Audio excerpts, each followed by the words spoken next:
I walked into the living room and I heard the most awful sound.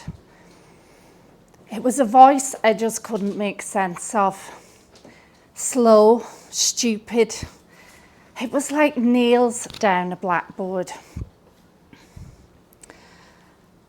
Oh, imagine the horror when I realised that voice was mine. I was 8 or 9 years old and I was visiting some male cousins in Donegal. And they loved two things more than anything: the latest gadget and making fun of their English cousin.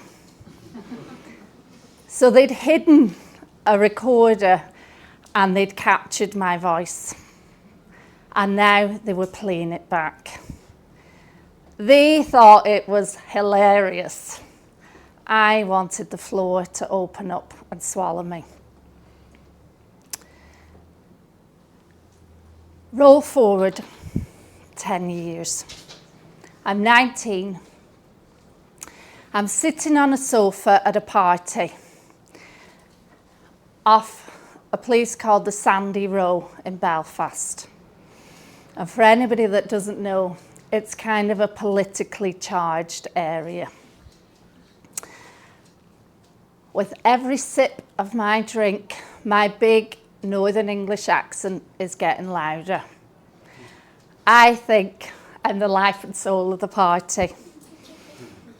Somebody else thinks different. The next thing, everything went black. I didn't know what had hit me, or should I say who.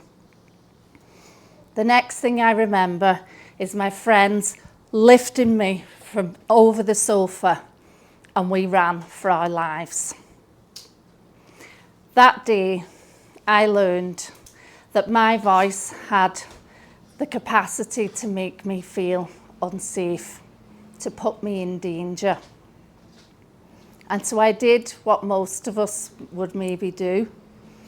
I went quiet. Silence felt like my shield. But what I didn't realise until too late was that instead of protecting me from the danger, the humiliation, it was stopping my truth, my message from reaching others. The girl that I've just talked about could never have pictured me breaking my silence on a stage at an event like this. So how do you learn to love the very thing that you've been taught is worthy of ridicule and even worse, danger?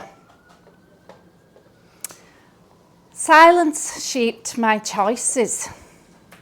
It stopped me from going after what I really wanted.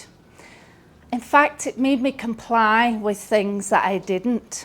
I ended up desperately unhappy in my career, struggling in relationships, hurting in friendships. So that silence I'd chosen to protect me from judgment, I started to realise was handing the story of who I was to everybody else. Now, I'm not going to ask you to put your hands up for this, but I am going to get you to think for a moment. Have you ever heard a recording of your own voice and felt that recoil of horror? I'm seeing nods. Well, if the research is correct, close to 60% of you will understand what I'm talking about.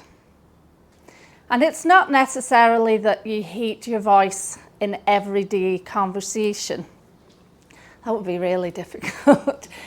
But it's this recording. And it's because when we're in everyday conversation, we hear our voice through our bodies, through a mixture of air and vibration.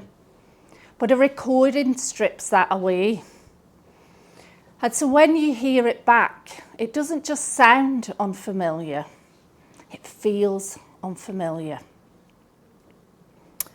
And when you couple that visceral reaction with a doubt in your message, then that can cause you to shut down.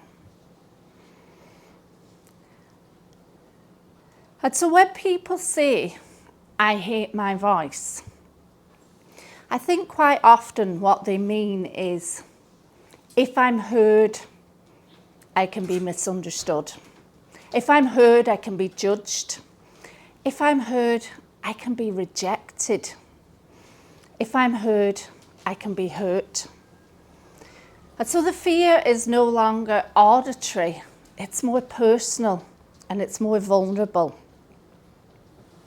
And if you're part of a group, such as being a woman, a minority, who spent a lifetime being interrupted, talked over, dismissed, misread, then you don't just learn what not to say, you learn when not to speak. And so we hear the term imposter syndrome. And it gets me thinking about how it's not about feeling like a fraud, it's a lifetime of being treated as one. Because with every example of somebody ignoring your idea and passing it off as their own, policing your tone, questioning your authority, your brain is updating your rule book. And it's creating this imposter as a protective narrator. Wait, are you sure you're right about that? Oh, maybe now isn't the right moment. And so one of the greatest tragedies is perhaps that those of us who fear making that sound, those of us who fear speaking up, are the ones who think about our words the most deeply. We're the ones that feel the weight of being heard. And yet those with nothing to fear, those with even less worth saying, and I think you can guess who I'm talking about, have no problem peddling their drivel. So then silence becomes something that reinforces bias. Fewer voices in the room, fewer examples of authority, fewer stories on record. I had an English accent and an Irish name in a place not yet ready to accept somebody straddling the political divide. I learned that my voice could make me unsafe and change how I was perceived. And that's one of the challenges with our voice, is before we've heard a single idea, we've decided who looks or sounds worth listening to. History isn't neutral. It's shaped by those of us that are allowed to speak publicly. Women, minorities, we've always been part of the story, but we're rarely the ones holding the pen.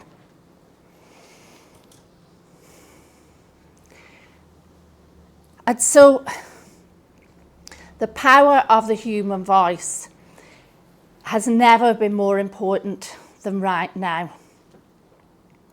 With fake AI voices, bots, manufactured narratives, trained on a history that's false, coded on the agendas of rich white tech bros, threatening to drown out the truths, the voices, the messages that need to be heard. So there's never been a more important time than right now to use that voice.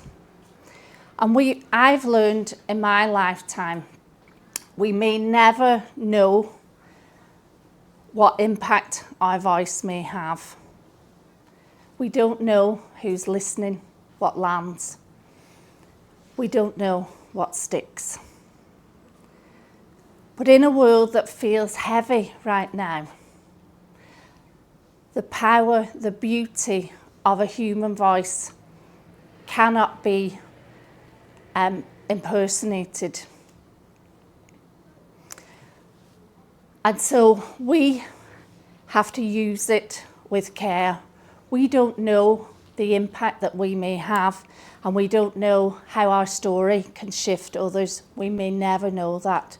But we do know the power of a story to connect us, to help us feel not alone, and to say your experience is valid. And so I'm not standing here asking you to talk louder, to talk without fear.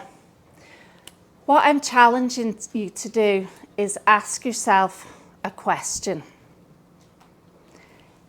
If you feel the familiar pull from within to go quiet, instead of asking yourself, what will they think of me? I want you to consider challenging yourself with, what's the cost of my staying silent? Because silence hands our story into the hands of others and strips us of power. Voice reclaims it. And in a world that can generate endless noise, there's nothing more beautiful than a human voice, a human story, a human message choosing to be heard.